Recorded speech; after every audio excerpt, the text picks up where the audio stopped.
Good morning students, I am your Bandita ma'am, class 4.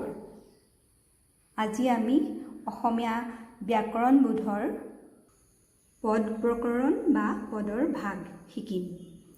Parts of speech. পদৰ ভাগসমূহ জনাৰ আগতে আমি পদনো কাক কয় সেও জানিব লাগিব নহয়নে? চাওঁচোন আহা পদ কাক কয়। নীলিমা আৰু মই বহুত কিতাপ কিনিলোঁ।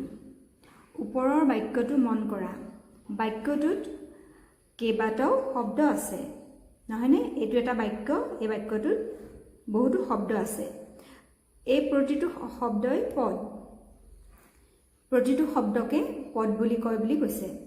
মানে বাক্যত ব্যৱহাৰ হোৱা শব্দবিলাকক কি বুলি কোৱা হয়? পদ বুলি কোৱা হয়। বাক্যত ব্যৱহাৰ হোৱা প্ৰতিটো শব্দই পদ। পদ কাক কয় বুজি পালা তোমালোকে? পদবোৰ একোটা শব্দই হয়, কিন্তু সেই শব্দবোৰ লগ হৈ যেহেতু এটা বাক্য হয়, গতিকে সেই বাক্য হোৱাৰ পিছত সেই পদ শব্দবিলাকে পদ নাম পায়। বাক্যত ব্যৱহাৰ হোৱা প্ৰতিটো শব্দকে পদ বোলে।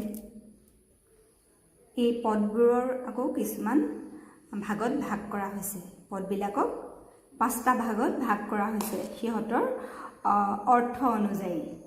চোৱাচোন, ওপৰৰ বাক্যটোত নীলিমা কিতাপ পদে নাম বুজাইছে নহয়নে? এই নীলিমা আৰু এই কিতাপ এই দুটা পদে নাম বুজাইছে। আৰু পদে নীলিমা আৰু মোক সংযোগ কৰিছে। চোৱা, নীলিমা আৰু মই বহুত কিতাপ কিনিলোঁ। এই শব্দটো এই আৰু শব্দটো এই আৰু পদটো যদি নকওঁ বা নিলিখোঁ তেতিয়াহ'লে এই বাক্যশাৰীৰ সম্পূৰ্ণ শুদ্ধ অৰ্থ প্ৰকাশ নাপাব।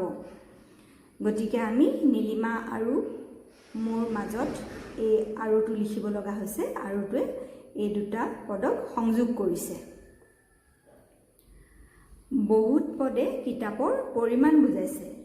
পৰিমাণটো কোনে বুজাইছে? এই বহুত শব্দটোৱে মানে এই পদটোৱে বুজাইছে। কিনিলোঁ পদে কিনা কাৰ্য কৰা বুজাইছে।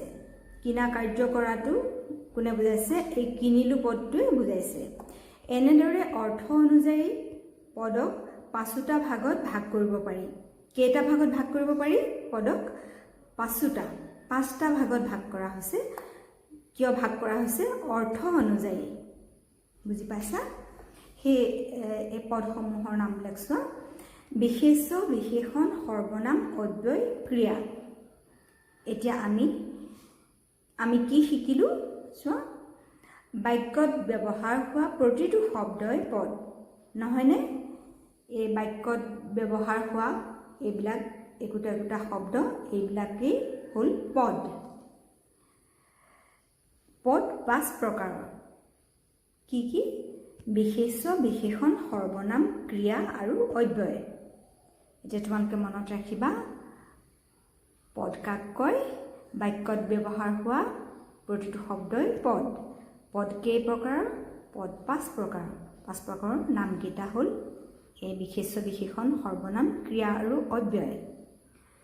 তোমালোকে দুবাৰমান পঢ়িলেই পাঠটো ভালদৰে মনত ৰ'ব। আজিলৈ তেনেহ'লে মই ইমানতে সামৰিছোঁ। সকলোৱে ঘৰত ভালদৰে পঢ়া শুনা কৰি থাকিবা।